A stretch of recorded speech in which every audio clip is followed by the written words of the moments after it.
जैसा कि हम कंटिन्यूसली स्पर्म के ऊपर बात कर रहे हैं, मेल फर्टिलिटी इनफर्टिलिटी के ऊपर बात कर रहे हैं।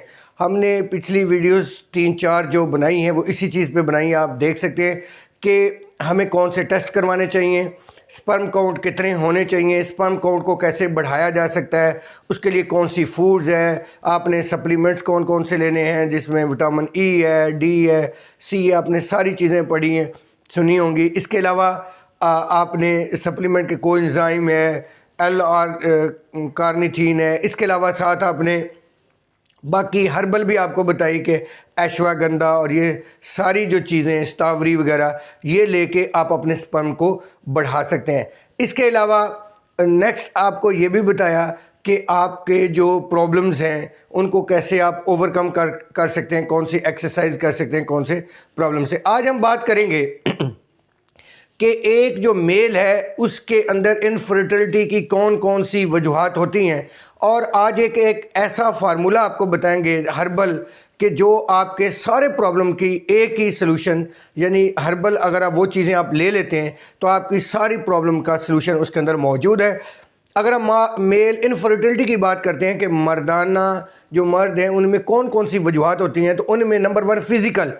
एक तो प्रॉब्लम होता है कि उनके स्पर्म की काउंट कम हो सकती है, या उनके जो तादाद है वो बिल्कुल ज़ीरो हो सकती है।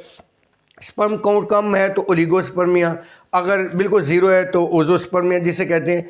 तो इनके लिए जो है मुख्तलिफ फूड्स वगैरह भी है।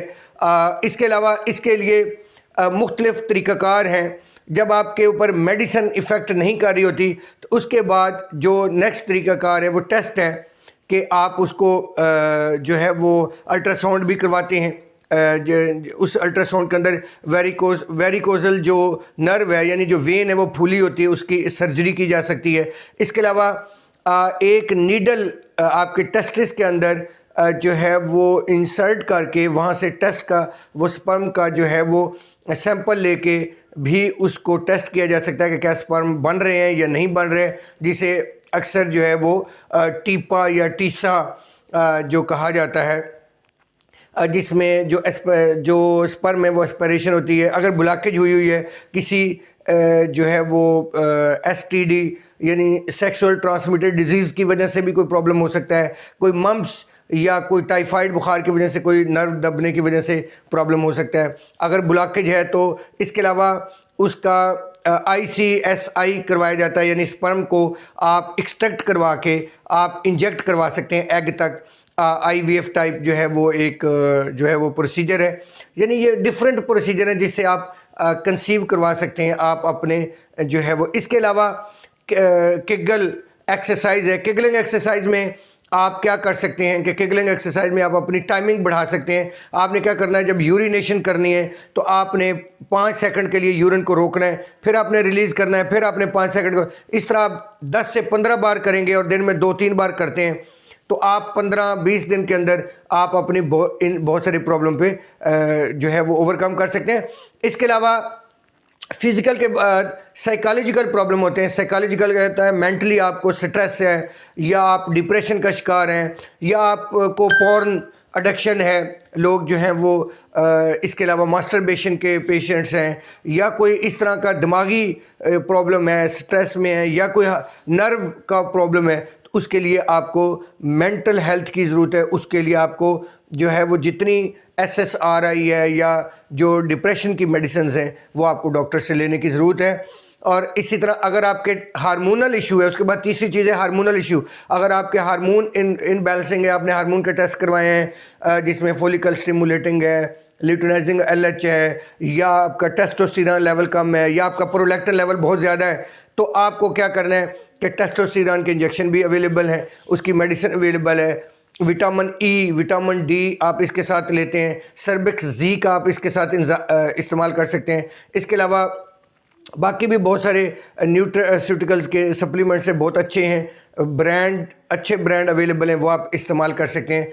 इसके अलावा अगर आपके ऊपर जो है आपकी मोटापा आपके ऊपर इफ़ेक्ट कर रहा होता है, थायराइड हार्मोन का भी टेस्ट करवाया जा सकता है, उसके भी इफ़ेक्ट्स हो सकता है। इसके अलावा शुगर के पेशेंट या एंटी हाइपरटेंसिव ड्रग खाने वाले या जो स्टीरॉइड मेडिसिन लंबे अरसे के लिए खाते हैं, उनके अंदर भी स्पर्म की तादाद या उनके अंदर ये प्रॉब्लम हो सकते हैं। इसके अलावा जो बाकी प्रॉब्लम है, यानी स्पर्म काउंट के अलावा अगर स्पर्म काउंट भी सही है सारा कुछ, लेकिन कुछ और प्रॉब्लम भी मेल को होते हैं जिसे इरेक्टाइल डिसफंक्शन कहते हैं और या प्रीमेच्योर इजैकुएशन कहते हैं, यानी वक्त से पहले जो है वो इखराज हो जाना, या इरेक्टाइल डिसफंक्शन कि यानी आपके इरेक्शन ही उसमें बहुत कम है या होने ना होने के बराबर है। तो इसके लिए इरेक्टाइल डिसफंक्शन के लिए जो मोस्टली जो मेडिसिन है वो आपको हमेशा जो है वो दी जा सकती है, जिस तरह सल्डीनाफिल है, जिस तरह वाइग्रा है, या उसके अलावा सीलियस है, सीलिया के अंदर जो है वो टडालाफिल है।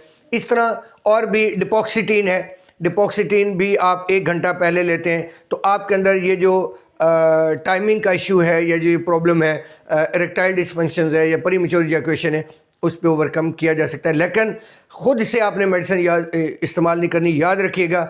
ऐसा कोई भी प्रॉब्लम है अपने डॉक्टर के पास जाना है, उनसे कंसल्ट करना है।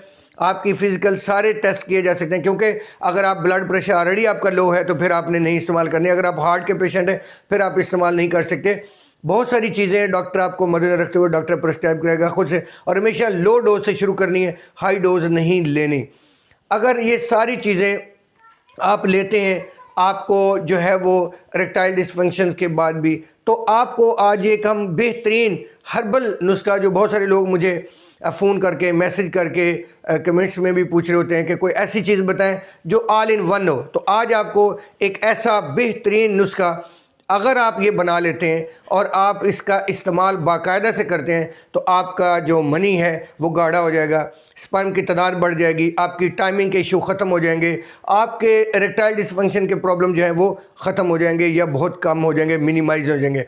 आपने करना क्या है, आपने एहतियात के साथ साथ आपने एक ऐसे जो हर्बल है उसका आपने सफ़ूब बनाना है। क्या करना है, नंबर 1 आपने नोट कर लेना, लिख लेना है, क्योंकि ये बड़ी रिसर्च पे बड़ी मेहनत के साथ ये चीज़ आपको बता रहे हैं। आपने सालब मिस्री 1 ग्राम, ये सारी चीज़ें 1-1 ग्राम आपने लेनी है।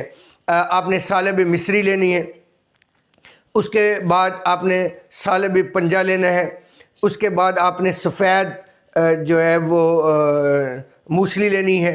सफ़ेद मूसली के साथ साथ आपने सुर्ख मूसली लेनी है या ब्लैक मूसली जिसे कह सकते हैं। उसके बाद आपने सब्ज़ लाची लेनी है। ये सारी चीज़ें हम वज़न ले लेनी है आपने। उसके बाद आपने इसके साथ जो है बहमन सुर्ख, बहमन सफ़ेद, इसका आपने 1-1 ग्राम उसी तरीके से आपने ले लेना है। कमरकस, अक्कर करा, ये सारी चीज़ें 1-1 ग्राम आपने लेनी है। गूंद कीकर आपने 1 ग्राम ले लेनी है। इसके अलावा आपने जो वर्क नकरा है वो 100 तादाद में ले लेने हैं। इसके अलावा ज़ाफ़रान, उसका आपने 1 ग्राम ले लेना है। इसी तरह कमरकस, लाजवंती, अश्वगंधा, ये सारी चीज़ें आपने 1-1 ग्राम इनका आपने ले लेना है। अश्वगंधा है। इसके बाद आपने इसके अंदर जो है वो अश्तावर जो है वो आपने 1 ग्राम वो लेनी है। इसके अलावा इसके अंदर मिश्री आप डालनी है। इसके अलावा इसके अंदर अजवाइन, लौंग और दारचीनी, इन सारी चीज़ों का हम वज़न आपने ले लेना है। इसके बाद इसके आपने समंदर सूख, उसको आपने जो है 1 ग्राम लेना है।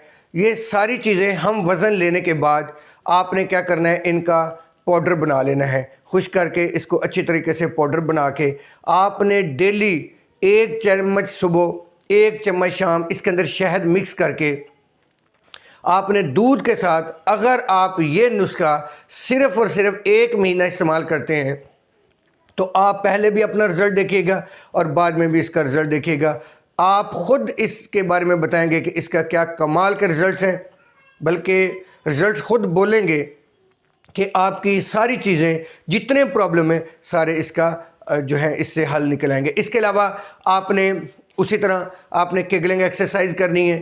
आपने अवॉइड करना है हीट से, अंडरवेयर पहनने से, धूप से, नींद ज़्यादा लेनी है, रेस्ट करना है, वॉक एक्सरसाइज नॉर्मल जो है वो करनी है, हार्ड वर्क नहीं करना, माइंड को रिलैक्स करना है। नींद जितनी आप अर्ली टू स्लीप और अर्ली टू राइज़ के फार्मूले पे चलेंगे, आपके ये टेस्टोस्टेरोन लेवल जो है वो राइज़ होगा। आपने अपने टेस्टोस्टेरोन लेवल को राइज़ करना है, अपने दिमाग के अंदर ओवर थिंकिंग नहीं करनी, डिप्रेशन नहीं लेनी, ये सारी चीज़ें जो हैं वो आपको वो कर सकते हैं। इसके बाद जब आप ख़ासकर अपने पार्टनर के साथ मिलते हैं, इंटरकोर्स करते हैं, तो याद रखिएगा आपने एक फर्टाइल विंडो होती है जिसकी आगे हम बात करेंगे इंशाल्लाह अगली वीडियोज़ में। फर्टाइल विंडो के दिनों में आपने हर दूसरे तीसरे दिन, हर अल्टरनेट डेज़ में आपने उनके साथ इंटरकोर्स करना है। इंटरकोर्स जब आप हर दूसरे दिन तीसरे दिन कर रहे होंगे तो एक तो आपके फ्रेश जो है स्पर्म बन रहे होंगे, उससे भी आपका फ़र्क पड़ेगा। दूसरा जो है